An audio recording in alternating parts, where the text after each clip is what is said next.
Okay. Okay na? Okay na na ang buwan.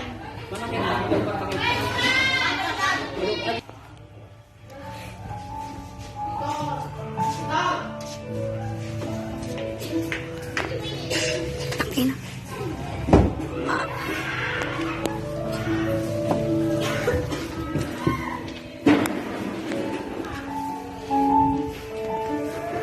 Kuya! Kuya!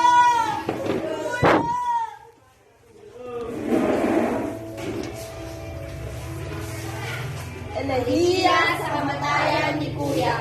Isinalin sa Pilipino ni Pat D. Villaferte.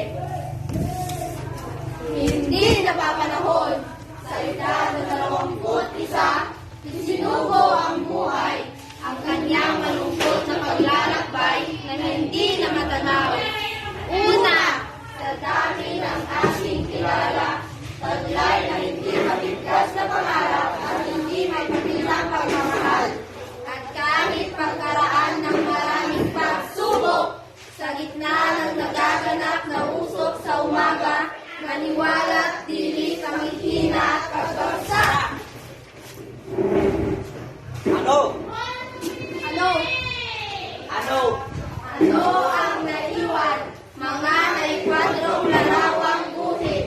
Poster! Pagkarawan! Talaanawan. Ang iba pa, wala nang dapat ipagbunyi.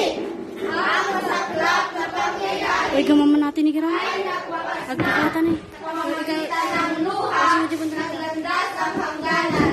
Gaya ng pagumita ng maamong mukha, ang matamis na tinig, palakpak at ang higayang hindi malilimutan. Walang katapusang pagdarasal. Kasama ng lungkot, luha at pighati. Bilang ng paggalang sa kanyang kinahinatnan. Paghirap. Sa pagkakaaral at paghahanap ng pagkakaaral, mga matay na wala ng luha, ang lakas ay nawala. O ano? Ano ang naganap? Ang buhay ay saglit lang nawala.